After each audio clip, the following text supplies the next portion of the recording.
안녕하세요. 저는 30대 중반의 여자입니다.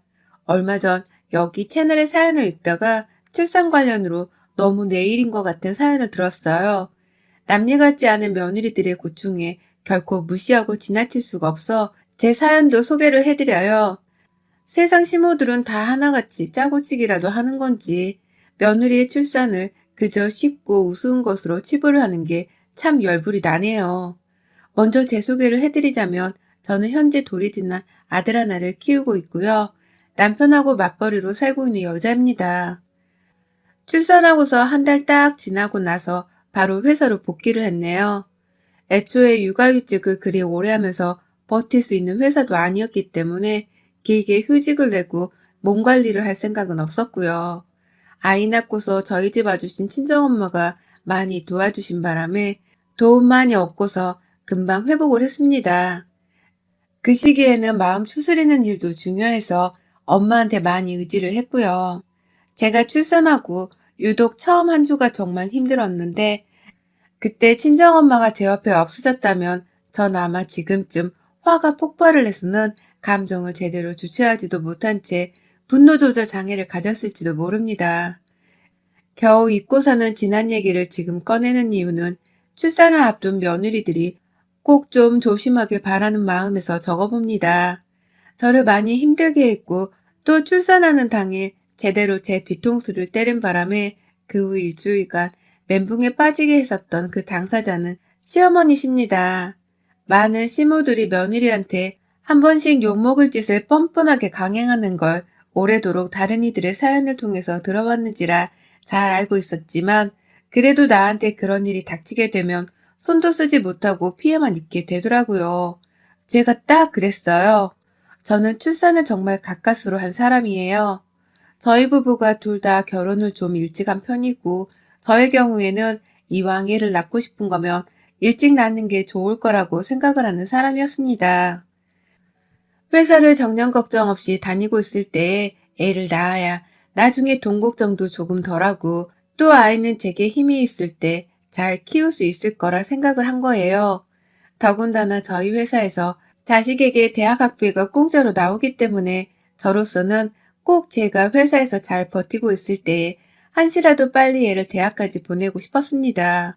하지만 아무리 시도를 해도 임신이 안 되는 거예요. 젊으니까 금방 어떻게든 되겠지 싶었는데 긴장을 너무 풀고 살아서 그런지 원하는 임신 소식은 서른이 되도록 전해지질 않았습니다. 그제서야 부랴부랴 병원을 다니고 여기저기 검사를 맡았어요. 옆에서 시어머니도 완강하게 고집을 부리며 한약이든 뭐든 할 수 있는 건 당장 하라고 강요를 하셨습니다. 거의 시험관 시술에 인공수정까지 가능성을 두고서는 돈을 쓸 생각을 할 때쯤 정말 기적적으로 제가 임신이 되었어요. 정말 돈을 퍼부어야 겨우 임신을 할 수 있겠거니 싶었던 찰나에 아이가 그냥 찾아와 준 겁니다. 저는 저대로 감격스럽고 남편도 남편대로 아빠가 된다며 막 행복에 겨워 죽겠는데 그 기쁜 순간에 저희 시어머니가 그러셨어요. 자식 덕분에 돈 굳은 걸 평생 감사하며 살 생각이나 해라. 좋아 죽겠다고 칠렐레 팔렐레 웃지 말고 라고 하셨어요. 겨우 임신한 걸로 며느리 도리를 다 했다고 생각을 하지 말고 지금까지 임신이 안 되는 것 때문에 가슴 졸여했던 시어머니 당신께 미안해하고 속죄를 하는 마음으로 태교에 신경을 쓰라고 하는데 정말 가슴이 턱 막히더라고요. 기분 좋은 순간에 찬물을 이리도 시원하게 끼얹을 수 있나 싶었습니다. 애를 못 가지고 있었을 때에는 그래도 제가 스트레스 때문에 애를 더 못 가질까 싶었는지 대놓고 말씀은 안 하셨거든요. 그냥 눈치만 더럽게 주시면서 누구 집에는 애를 낳았네, 누구 집에서는 손주를 봤네 하며 제가 편하게 두 발을 뻗지 못하도록 만드셨죠. 그러면서 급기야 저희 부부가 병원을 들락거리기 시작하면서부터는 무조건 인공수정이든 수정가든 니들 할 수 있는 건 다 해. 라면서 임신을 무조건 하라고 보채기 시작하셨고요. 몇 번이고 시험관을 수정과라고 말씀하시는 게 어처구니가 없어서 어머님, 수정과가 아니고 시험관이요. 라고 정정하는 말씀을 드렸더니 농담할 생각이 나오냐면서 어찌나 저를 나무라시던지요. 시어머니가 성깔도 있고 고집도 있다는 걸 그때 절실하게 느꼈답니다. 이러다 내가 평생 임신이라도 못하면 시어머니 옆에서 피가 말려 죽겠구나 싶었죠. 그러던 제가 임신을 하게 되었고 추후에 뱃속 아이 성별이 사내아이라는 소식을 듣자 어머님은 얼마나 기뻐하셨는지요. 사내아이라는 소식을 듣고 난 후로는 말 한마디도 최대한 살갑게 하려고 노력을 하는 듯 보였어요. 이전 같았으면 기쁘거나 좋은 일에도 찬물을 훅 끼얹으실 분이셨는데 덩달아 저를 따라서 웃기도 많이 웃으려고 하셨죠. 임신 중기 때는 특히 조심을 해야 한다면서 아예 저를 찾지도 않고 부르지도 않으셨답니다.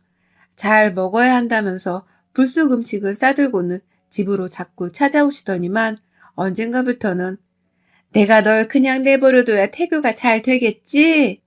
라면서 제 속마음을 잘 알듯이 말씀을 하고는 정말 집으로 나타나지도 않으셨어요. 그러니 저로서는 정말 태교를 할 맛이 나는구나 싶었죠. 어머니도 나를 배려해주니 시집에서 누구 하나 눈치 볼 것도 없었고요. 단지 저는 회사를 다니는 것이 고역이었을 뿐 그 외의 문제로 신경을 써본 것이 잘 없었습니다. 임신 막달이 될 때까지도 그런 평온한 상태는 계속되었어요. 그러다 제가 출산을 하는 시기가 다가왔을 때쯤, 그때가 작년 여름이었어요. 늦여름이었는데 날이 좀 이상하리만큼 더 더웠던 것으로 기억을 해요. 애를 낳아야 하는데 도통 출산을 할 것 같다는 기미도 보이질 않고 저는 저대로 출퇴근을 하면서 애 낳을 준비를 해야 하는데 이러다가 회사에 가 있는 동안에 애가 덜컥 나오면 어쩌나 싶더라고요. 애정일이 되어도 애 낳을 소식이 전혀 없는 바람에 저도 남편도 걱정을 하기 시작했고요. 애정일 전날에 결국 애라 모르겠다며 회사에 휴직을 내고서는 당일날 바로 병원을 찾았어요. 아주 멀쩡한 상태로 말입니다. 아이가 애정일 후까지 내 뱃속에 있어도 되는 거냐면서 담당 선생님께 물어보니 선생님은 이상하다 하면서 걱정이 가득하더라고요.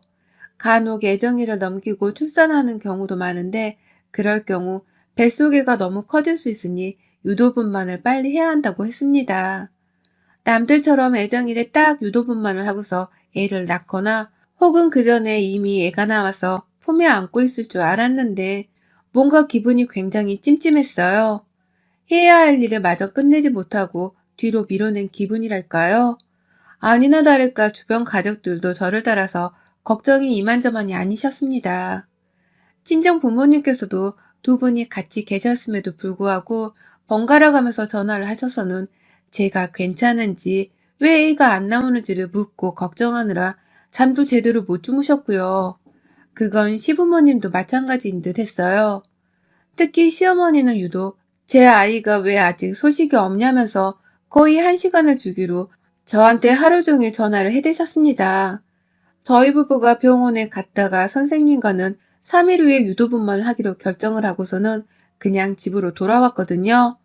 그런데 어머님은 걱정을 하다 제게 감정이입이라도 되신 건지 넌 왜 애를 낳을 생각을 안 하고 집에 가란다고 그냥 가니?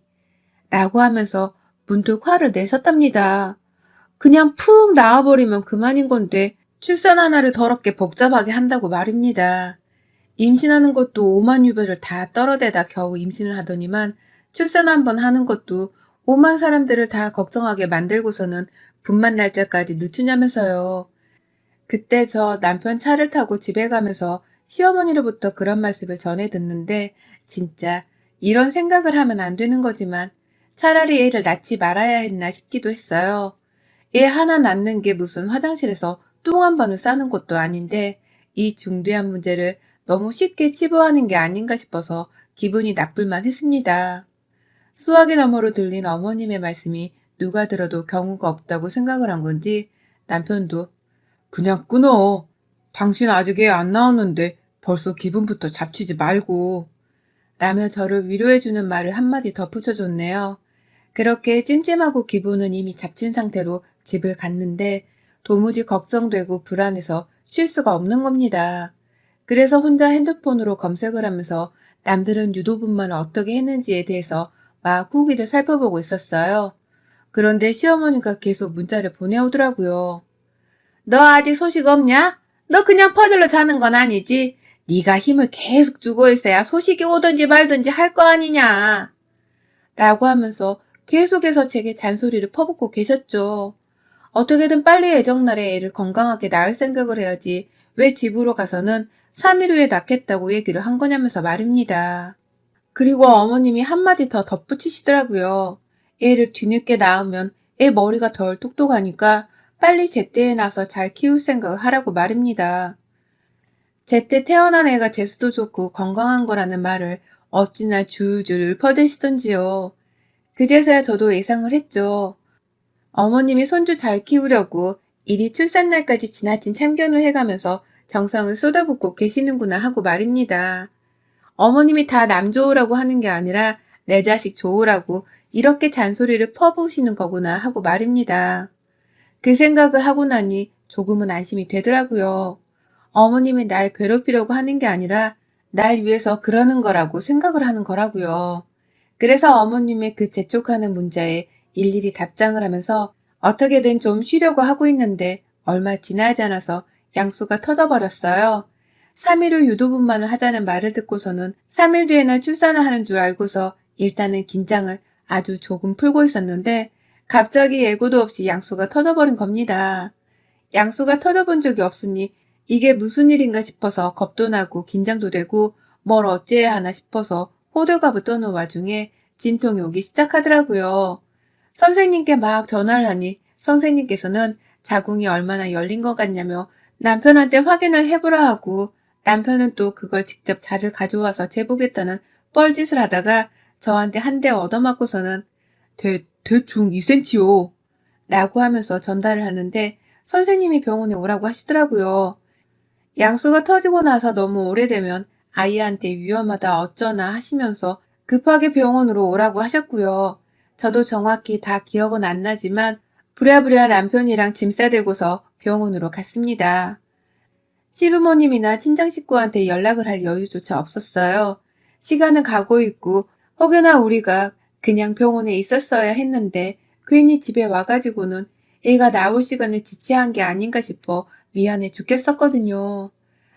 한시라도 빨리 아이를 세상 밖으로 나오게 하고 싶었습니다. 애가 잘못될 수도 있다는 선생님 말씀이 너무 신경이 쓰여서 남편도 미친 속도로 엑셀을 밟아서 병원에 도착을 했죠.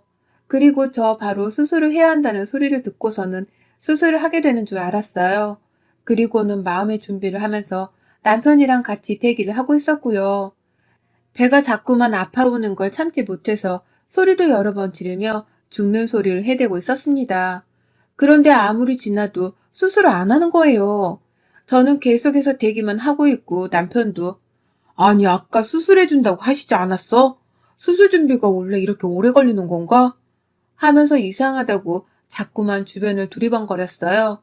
제가 당시 1인실에서 대기를 하고 있었는데 하도 수술하겠다고 들어와주는 의료진이 없으니 남편이 혼자 밖을 나갔다가 들어오길 반복하면서 제 침대 주변을 서성이더라고요. 그 와중에 제가 배 아프다고 죽는 소리를 해대면 제 옆에서 제 손을 잡아주고 걱정해 주느라 남편도 아마 그 당시엔 제정신이 아니었을 겁니다. 저희 둘 다 오로지 애 걱정 때문에 제정신이 아니었어요. 그런데도 수술을 안 해주는 병원 측이 너무 이상하다며 결국 저는 참다 폭발하고 말았죠. 저도 의료진들 힘들게 일하는 거 다 알고 그 시기에 코로나 때문에 다들 이도저도 아니게 지쳐 있을 것이라는 것도 잘 알고 있었습니다. 하지만 제가 죽겠는데 그런 게 다 무슨 소용인가 싶더라고요. 내 애정이보다 3일이나 뒤에 일을 나와보자며 집으로 돌려보낸 건 병원이었는데 이제 와서 내 양수가 터지고 배가 아파오는 걸 어떻게 책임지려 하냐면서 저는 허공에다가 대고도 소리를 질렀고요. 간호사님 한 분이 방 안으로 들어오는 순간에는 나 수술 좀 해달라고요. 아파 뒤지겠는데 뭐 수술이라도 밀려있어요? 오늘 산모들이 죄다 애 낳는데요? 라면서 무턱대고 생각이 나는 대로 질러댔습니다. 그러니 간호사분도 걱정이 태산인 건지. 그러니까요. 저희도 수술해야 된다고 하는데 어머님이 자꾸만 안 된다고 해서 라면서 표정으로 울먹으며 제게 말을 하더라고요. 자기들도 계속해서 수술이 반드시 필요한 상황이라면서 설득을 하고 있는데도 설득이 안 된다고 하면서 말입니다. 그 소리를 들으니 저 정신이 번뜩 들더라고요. 누구 어머니요? 누가 내 수술에 반대한다는 거예요, 지금? 라면서 정색을 하고서는 물었어요. 그러자 간호사님이 아, 시어머니라고 하시는데요. 라면서 남편을 슬쩍 쳐다보는 겁니다.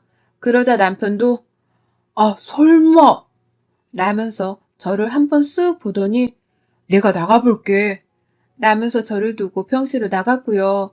문 바로 앞에서 한번 두리번거리다가 어느 지점에 시선이 딱 꽂힌 채로 뛰어가더라고요. 그 뒤를 이어서 간호사님도 사모님, 저희도 지금 진짜 노력하고 있어요. 수술 무조건 해야 한다고. 안 그러면 애랑 산모님 다 위험하다고 죽어라 말씀을 드리고 있는데도 시어머니 되시는 분이 절대로 안 된다고 하면서 버티고 계세요. 라면서 더 이상 자신에게 책임을 물으면 안 된다며 말을 했습니다. 시어머니 고집이 보통이 아니라서 지금 온 병원 사람들이 난리란 소리까지 하면서 말이죠. 저희가 수술을 받게 되는 곳이 큰 대학병원이 아니라 동네에 있는 한 종합병원이었거든요. 그래서 그냥 병원 안 한 병동에서 난리가 나면 여기서도 알고 저기서도 알고 하는 모양이던데 지금 우리 시어머니의 어처구니 없는 똥꼬집 때문에 그걸 설득시키겠다고 오만 사람들이 다 나와 있다더군요. 그쯤 되니 간호사님도 시어머니 하는 짓을 보다 보다 도저히 못 참겠어서 저한테 사실을 말하고는 빨리 수술을 받게 하려고 도와주려 온 듯 보였습니다. 그러니 저도 밖에서 시어머니가 하는 짓을 보지는 못했지만 뭔 말을 하면서 제가 수술을 못 받게 하려고 설득하고 있을지에 대해 상상을 하면서 더 크게 소란을 피워댔죠. 당장 수술을 하게 해달라고 간호사님께는 문까지 열어달라 하고 막 밖으로 소리를 쳐대니 시어머니랑 얘기를 나누고 있다가 제 말을 들은 건지 선생님이 저한테로 오대요. 남편도 옆에서 덩달아 말입니다. 그러고는 뒤에서 시어머니가 따라오대요. 우리 친정엄마도 아직 병원에 도착을 안 하셨는데 그 사이 남편한테서 연락을 받고서는 귀신같이 병원으로 따라오셨더라고요. 그러더니만 진짜로 간호사가 말을 한 것처럼 정말 담당이 옆에 시어머니가 꼭 붙어서는 뭔가를 말리겠다는 듯 팔목을 붙잡는 겁니다. 설마 뭘 하시나 싶었더니 어머님이 그러시대요. 죽어도 안 된다니까. 아니 내가 안 된다고 하는데 산모 의견만 듣고서 수술을 시킨다는 게 말이 돼? 저 애가 산모 얘기이기만 하냐고요. 나도 저 애기 할머니예요. 얘를 어떻게 낳을지 말지에 대한 지분은 나도 가지고 있다고요. 내 결정권도 존중을 해줘야지. 조금만 더 버티면 애를 그냥 자연분만으로 낳을 수도 있는 건데 왜 갑자기 양수가 터졌다는 이유로 수술을 시키겠단 건데요. 절대로 안 되니까 자꾸 애 데리고서 힘 빼지 마시고 다들 돌아가세요. 돌아가라니까. 라고 말입니다. 그러니 남편은 그런 시어머니를 바라보면서 얼척이 없어 입도 못 다물고 있는 제 눈치를 살폈다가 시어머니 입을 또 틀어막겠다고 시어머니를 붙잡았다가 아주 개판이었답니다. 제가 다 얼굴이 화끈거릴 만큼 의료진들도 저를 얼마나 딱하고 불쌍하게 쳐다보던지요. 시어머니 말에 도저히 할 말이 없다는 듯이 의료진들의 표정 또한 저의 표정과 다를 게 없었어요. 그리고는 급기야 누가 나타난 줄 아세요? 이 병원의 병원장이요. 저는 드라마 보면서 스카이 캐슬 같은 곳에서 그 직함을 가진 사람을 보기만 해봤지 어디서 만나본 적은 단 한 번도 없었는데요. 글쎄, 이 병원의 병원장이란 사람이 제 병동을 찾더라고요. 병원에서 뭔 사고라도 일어나서 세상 시끄러워질까 싶었는지 부랴부랴 소식을 듣고서는 시어머니를 설득하겠다고 직접 왔더라고요. 시어머니한테 병원장이라고 자신을 소개하는 순간 에라이 우리 시어머니께서는 이것들이 단체로 돈을 벌고 싶어서 아주 환장을 했네. 자연분만이야 무조건. 그러니까 아무것도 하지 마. 내가 분명히 말했다. 라고 하면서 대자로 들어눕겠다고 병원 바닥에서 별짓거리를 다 하겠다고 나섰어요. 그러니 담당이가 병원장께 몸서리를 치면서 말하더라고요. 아까 3번이나 더 왔었는데 저 3번 다 퇴짜 맞았어요. 사모님 의견만 듣고 가죠. 라고 말이죠. 이제는 시어머니 설득하는 걸 다 체념했다는 듯이 고개를 절레거리면서 시모 얘기를 듣지 말라 하는데 그러자 병원장도 그 순간부터는 시몬을 모른 척 나몰라라 하시더라고요. 전 시모가 무려 3번이나 수술을 거부하며 의사를 돌려보냈다는 사실을 듣고선 또 한 번 기절하려는 듯 놀랬고요.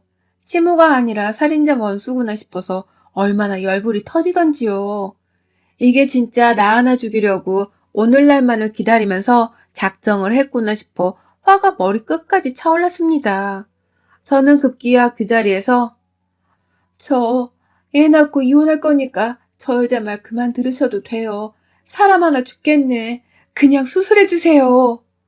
라면서 남편과의 이혼을 선언했고 시모는 덩달아 그게 무슨 소리냐면서 제자리에서 일어나 저를 보며 눈을 치켜뜨는데 선생님이 바로 그냥 수술합니다. 이러다 얘랑 산모 다 위험해요. 남편분 동의하셨고요. 산모님 동의하셨고요. 그럼 된 겁니다. 라면서 곧장 일을 일사천리로 끝마쳤어요. 저는 바로 수술실에 들어갔고 거의 들어가자마자 수술과 동시에 애를 낳았습니다. 수술 후에 나와서 깨보니 친정 식구들도 다 와 계셨고요. 시어머니가 하도 수술을 못 시킨다 우기면서 소리를 질러서 그런지 저희 친정엄마는 병원에 도착하자마자 본 시어머니의 상태에 이상함을 직감하고선 간호사한테 상황을 여쭤봤었나 보더라고요. 그리고는 시어머니가 제 수술을 반대하며 시간을 끌었다는 소식을 듣고서는 노발대발 난리가 아니셨어요. 저 깨어나고서 제 의견을 물어보고 시어머니랑 한편을 뜰 거라며 내내 기다리고 계셨고요. 제가 일어나자마자 저한테 말씀하시더라고요. 너 내가 이혼시키는 한이 있더라도 오늘 있었던 일은 절대로 그냥 안 넘어갈 거야. 그러니까 딱 말해. 내가 저 여자 반쯤 죽여놔 말어. 등신같이 당하지만 말고 딱 말해. 라고 말이죠. 그러자 남편은 옆에서 우리 엄마 화를 달래겠다고 엉엉 기고 제발 한 번만 용서해달라고 자신이 다 알아서 엄마를 혼내고 욕하고 다 하겠다면서 애원까지 했는데 전 진짜 그 진통을 다 견뎌가면서 병실에 갇혀있던 걸 생각하면 공황장애 증상인 마냥 숨이 막히더라고요. 내가 딱 죽을 수도 있었겠다고 생각을 하니 너무 끔찍했던 겁니다. 그러니 제게는 용서라는 항목이 애초에 없었고요. 바로 엄마한테 마음대로 하라며 통보를 했어요. 그리고 그날 시어머니는 병원 한복판에서 병원 바깥으로 저희 엄마랑 아빠한테 끌려가다시피 쫓겨나고는 급기야 저희 엄마한테 뺨을 얻어맞고 아빠한테는 쌍욕을 듣다가 더 이상 병원에 못 있겠다고 혼자 집으로 돌아가셨다고 합니다. 엄연히 따지면 돌아가신 게 아니라 저희 부모님을 피해 도망을 가신 것이었죠. 그러고는 제가 퇴원하는 날에 병원 앞을 찾아오셨더라고요. 아주 뻔뻔하게 아무 일 없었던 듯이 찾아와서는 제 애를 안아보겠다고 팔을 벌리시길래 제가 그 손 안 치워요? 어디다 손을 대려 해? 라며 바로 쏘아댔죠. 감히 할머니 자격도 없는 양반이 이제 와서 할머니 행세를 하려 한다며 제 아이를 더 꼭 안고서는 옆에 계시던 저희 친정엄마한테 아이를 주니 어머님은 얘를 한번 안아보게는 해줘야 하지 않냐며 불쌍한 표정을 지으시더군요. 그러더니만 급기야 나는 기억이 안 나. 나는 분명히 수술을 시켜달라 했는데 의사가 먼저 자연분만을 할 수도 있다고 하길래 그럼 그렇게 해보라고 한 것뿐인데 네가 오해를 한 거야. 내가 오히려 칼잡이 의사놈들한테 당한 거라고. 너 결국엔 수술로 편히 출산했잖아. 그럼 된 거지. 라면서 결국 다 잘 되지 않았냐고 제 화를 풀게 하려고 하는데 정말 가짠타 못해 찌질한 그 모습에 신경질이 났습니다. 결국 저는 아이를 안고 있던 친정 부모님께 얼른 가시라며 차 안으로 이동을 시켰고 저는 저대로 시어머니를 마주보며 똑똑히 할머니 노릇할 거면 똑바로 하던가 아님 대접받을 생각을 애초에 하지 말고 쭈그려 살던가 어디 가짜는 게 아파 뒤지려는 며느리를 수술도 안 시키려고 해서는 죽다 살게 만들어? 당신 앞으로 내 아들 볼 생각 하지 말고 사세요. 내 아들이 당신한테 할머니를 부르는 모습은 내가 죽어도 못 보니까 없는 듯 짜져 사시라고요. 라고 말이죠. 제 말에 대성통곡을 하면서 매달리는데 어찌나 그 모습도 거짓 같아 보이던지. 그러니 저는 뒤도 안 돌아보고 차에 타서는 가족들과 함께 제 집에 돌아왔습니다. 시모의 연락은 일절 받지를 않았고요. 또한 시모에게는 내 자식의 얼굴 한번 비춰주지 않으려고 아이를 친정에다가 맡겼어요. 저는 곧 출근을 시작한 바람에 일로 인해 또 정신이 없었고요. 한 일주일 힘들었는데 엄마랑 아버지가 저 대신 손까지 치켜 올려가며 복수를 대신 해주셨고, 시어머니께는 다시는 얼굴도 비추지 말라고 경고도 제대로 해주었기에 아쉬운 건 없었습니다. 오히려 그때 한 제 말들이 곱씹어봐도 통쾌하게만 느껴질 정도네요. 그걸 증명하듯이 시어머니도 제게 제대로 된 안부 연락 한 번은 못한 채 늘상 남편을 통해 눈치를 보며 해오고 계시고요. 얼굴 한 번 안 보여줌과 동시에 아이 생일날이었던 얼마 전에도 친정 식구만 불러서 밥 먹고 했더니 자기를 안 불렀다고 아주 통곡을 하며 울면서 전화를 해오셨네요. 물론 남편에게로 말이죠. 힘들 때 옆에 있어주는 사람이 최고라 하는데 우리 시어머니는 저 힘들 때 제대로 제 발등을 찍었기에 제겐 이젠 최악의 사람입니다. 최악이니 최악인 사람답게 푸대접을 해드리며 살 거예요, 저. 여러분의 생각은 댓글로 남겨주세요. 오늘도 시청해주셔서 정말 감사합니다.